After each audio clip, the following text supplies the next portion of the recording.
Mesdames et messieurs, bonsoir et bienvenue à cette nouvelle édition de l'émission L'Index sur Radio-Québec Plus. Merci beaucoup de votre fidélité.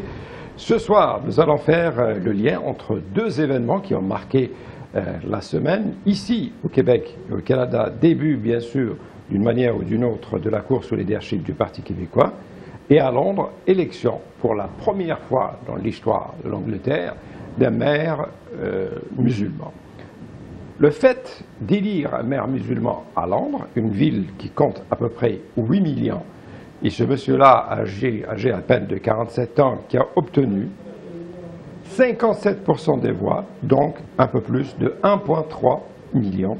Son adversaire le plus proche a eu bien évidemment que 43%, un peu moins de 1 million.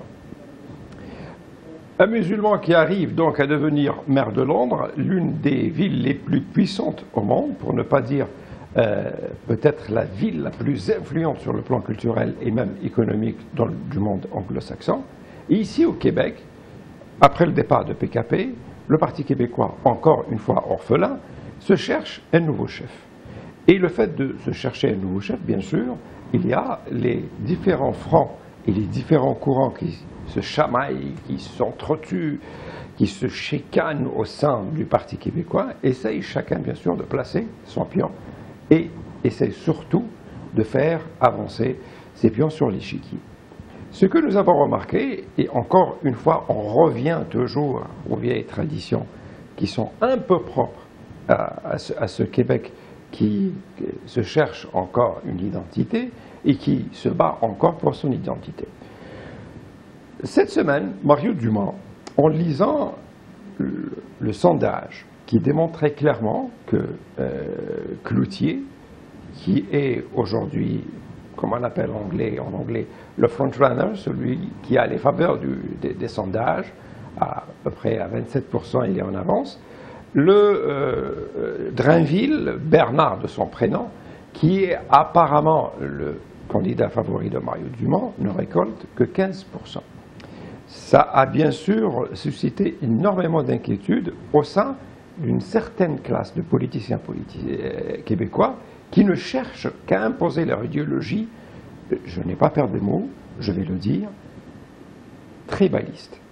Et le sens ici de cette tribaliste, c'est-à-dire, c'est ce nous qui est exclusif, qui ne permet à personne d'autre de venir s'ajouter à nous, sauf c'est nous, on met une étiquette ESSO 9200, comme quoi que cette personne-là est apte à vivre au Québec parce qu'elle a adopté nos valeurs, elle a adopté notre langue, elle a adopté notre façon de vivre et elle est devenue, on a javelisé, pasteurisé toutes ces spécificités culturelles, y compris sa langue maternelle et tout ce que vous voulez. On va gommer tout cela pour en faire un citoyen québécois, bien sûr, exemplaire.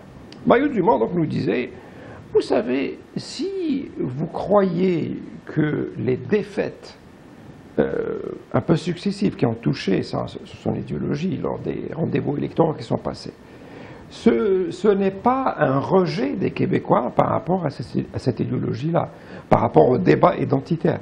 Ce ne sont que des erreurs au niveau des stratégies de communication qui ont causé les défaites de ces troupes-là. La réalité est que l'un des perdants, c'est Mario Dumont lui-même. Souvenez-vous, quand il était, lui, à la tête, justement, d'un parti politique qui avait le vent en poupe, qui avait suscité énormément de débats, remués monts et mers et océans, etc. Autour de quoi? Autour de ce débat identitaire. Et le jour J, le jour des élections, il a été répudié et on l'a renvoyé chez lui à la maison. Quelques années plus tard, c'est Mme Marois avec Bernard Drainville, alors qu'ils étaient au pouvoir et que le Parti libéral était embourbé dans des scandales incroyables de corruption, etc. Ils reviennent à la charge avec le même débat. Et les Québécois les ont répudiés encore une nouvelle fois à la maison.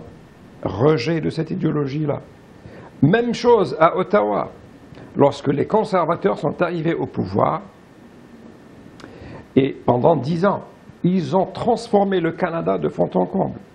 justement en se basant sur cette idéologie qui faisait absolument tout ce qui était légal et parfois même illégal pour justement marginaliser tout ce qui ne correspondait pas à une idée qui, dans le cas des conservateurs, était à la base une idée religieuse et je dirais même une idée intégriste.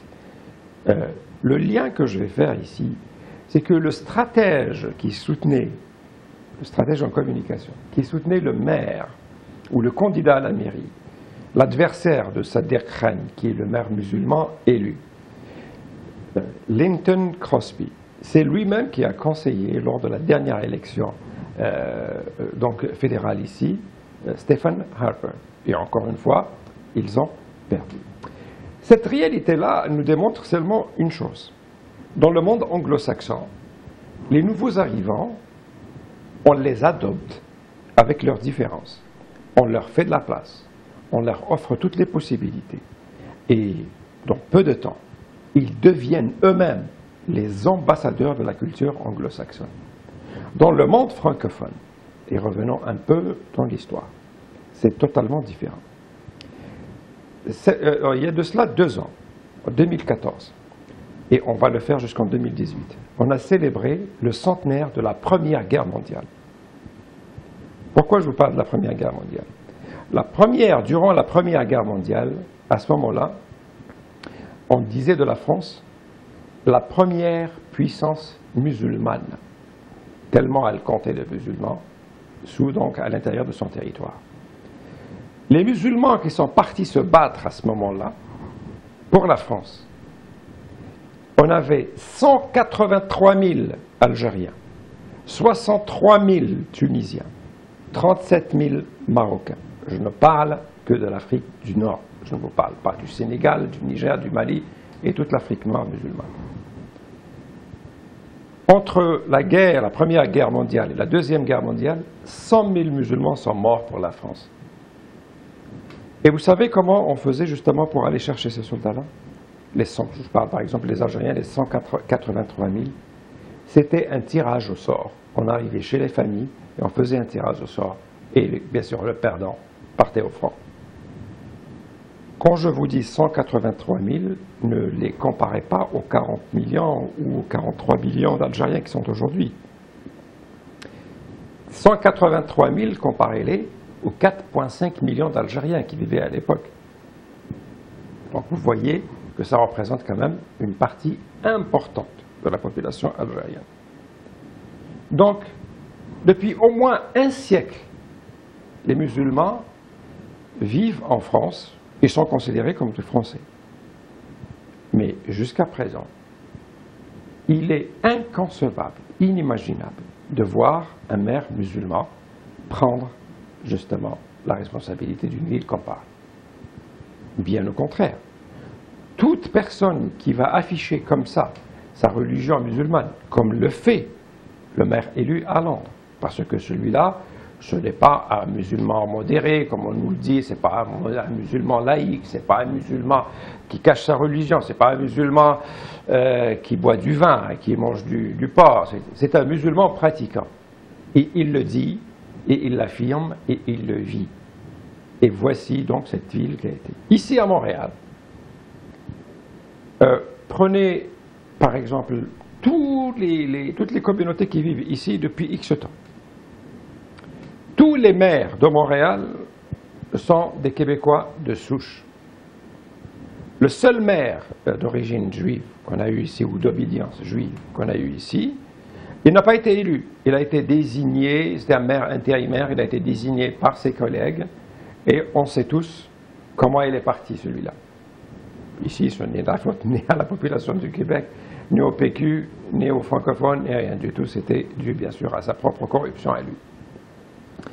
Donc, comme vous le voyez, cette dichotomie qui existe entre ces deux types d'intégration, ces deux types de sociétés, je crois que les gens vont finir par voir ces modèles qui sont en train de monter. Ici, au Canada, la seule ville dont le maire est musulman, c'est Calgary. Et encore une fois, comme vous le voyez, c'est une ville anglo-saxonne qui essaye de vivre un peu sa diversité sans aucun complexe. Et ici, on nous parle tout le temps de l'interculturalisme, du vivre ensemble, de la tolérance, de la société d'accueil, de l'ouverture. Mais dans la réalité, ce que nous voyons, c'est un peu différent. Tolérance, oui, mais laissez votre hijab à la maison. De préférence, vous le gardez pour vous. Ouverture, oui, mais ne venez pas me déranger avec votre religion. Si vous allez dans une cabane à sucre et que vous décidez de faire une prière dans un coin là-bas, hop, scandale, ces gens-là qui viennent chez nous, qui nous dérangent, etc. Donc, et en réalité, la population elle-même est une population qui n'est pas si refermée que ça.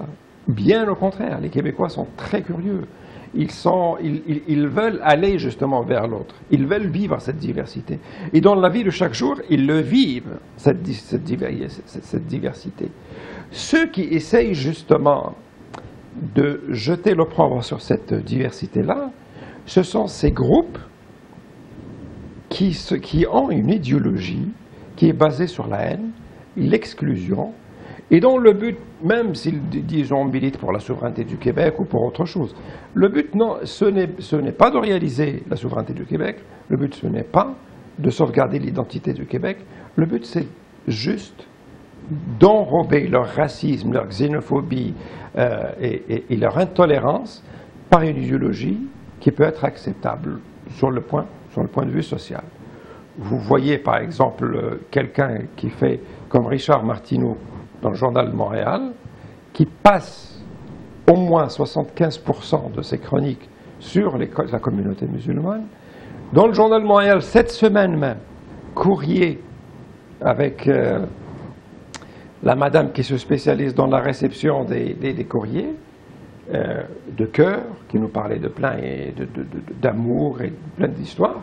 Et cette semaine, elle décide carrément de publier une lettre d'une haine indescriptible d'un ancien soldat français en Algérie qui n'a pas raté cette occasion pour cracher encore une fois sur tous les musulmans sans distinction aucune, en les traitant de tous les noms, en les qualifiant de tout ce que vous passez par la tête. Tout ce qui peut vous passer par la tête de méchant, il l'a collé aux musulmans. Et on le passe dans un journal, justement, qui se dit le premier journal francophone en Amérique du Nord. Donc, comme vous voyez, cette intolérance, elle est liée à ce débat sur l'identité. Mais l'identité, c'est quoi au juste? L'identité, est-ce que c'est parler français? Tous les musulmans qui vivent ici à Montréal parlent français. L'identité, c'est de respecter les lois du Québec. Tous les musulmans respectent les lois du Québec. L'identité, c'est quoi? C'est justement croire à ces valeurs démocratiques. Je crois que la majorité des musulmans qui ont choisi de vivre ici sont venus ici à cause de ces valeurs démocratiques. Ils ne viennent pas ici parce qu'ils sont contre la démocratie ou contre justement la diversité. La laïcité, oui, mais à condition de le faire pour tout le monde. Comme on l'a dit la dernière fois, le débat sur la charte des valeurs, le débat sur l'identité, il a été tout de suite transformé en un débat sur le voile islamique. Est-ce que l'identité du Québec, c'est de dire nous sommes contre le voile islamique? C'est ça l'identité du Québec? Et d'accord, on a interdit le voile islamique. Et après? On s'arrête ici, le combat est fini? L'identité du Québec est sauvegardée parce qu'on a interdit le voile dans les rues du Québec? Donc, comme vous voyez, ce débat sur l'identité-là, il est en train d'être instrumentalisé par des haineux, par des gens qui essayent un peu de cacher leur tribalisme, de l'enrober avec comme ça, avec un enrobage édulcoré. Tantôt on me parle de cette bataille, de gagner la bataille de la culture, de sauvegarder l'identité culturelle du Québec, etc. Alors qu'aujourd'hui, tous les enfants des immigrants qui viennent ici et qui naissent ici vont à l'école en français, ils parlent en français, ils regardent la télévision en français, et du moment qu'ils maîtrisent cette langue française, à mon avis, l'identité du Québec est largement sauvegardée. Et l'avenir du Québec, se fera avec cette diversité des communautés culturelles. Et elle ne se fera pas uniquement avec ce discours de la haine. Deuxième des choses, et c'est ça le point sur lequel je veux justement finir.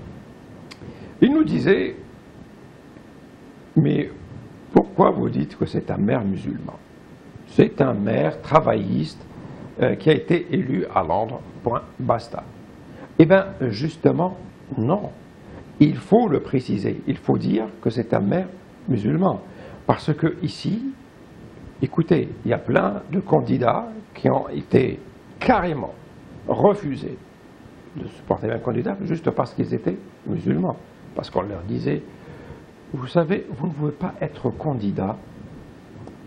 Je vous donne même l'exemple de Jamila Ben Habib, qui est loin d'être une femme qui porte le Coran dans son cœur ou qui porte les valeurs de l'islam dans son cœur. Et le maire de Saguenay, donc Tremblay, avait dit, cette femme-là, quand elle a été proposée comme candidate à Trois-Rivières, ne peut pas représenter le comté de Trois-Rivières. C'est impossible. C'est une étrangère. Elle vient d'ailleurs. Et pourtant, cette femme-là, elle avait tout ce que le Québec souhaitait, c'est-à-dire laïque, féministe. Elle a carrément aucun lien avec son pays d'origine, ni la religion d'origine de ses parents. Donc c'est une fille qui a été carrément transformée ici au Québec, sur le moule du Québec, et elle a été refusée. Donc il est très important de dire que ce maire musulman, à Londres, et même ici on oublie de mentionner aussi qu'il y a un maire à Calgary qui est aussi de religion musulmane. Ce sont ces maires-là, ce sont ces idées-là, et ce sont ces personnes-là qui vont démontrer, au-delà de tout doute, que les musulmans, partout où ils vont, l'histoire de ce musulman-là, elle est encore, je dirais, elle a une valeur pédagogique incroyable, inestimable. Pourquoi? Parce que ça démontre d'abord que cette personne-là, elle a commencé au bas de l'échelle. Elle s'est battue pour arriver là où elle est aujourd'hui. Elle ne l'a pas eu facile. Comme nous le voyons aujourd'hui, avec tous ces musulmans qui acceptent de travailler dans des domaines auxquels ils n'ont jamais été préparés, qui acceptent de laisser tomber leur diplôme, leur expérience, tout ce que vous voulez, et qui se sacrifient pour leurs enfants, pour que leurs enfants justement grandissent dans ces pays-là, avec l'espoir de les voir un jour devenir des citoyens à part entière. Voilà, je vous dis merci de votre attention et je vous donne rendez-vous la semaine prochaine. D'ici là, comme d'habitude, gardez le sourire.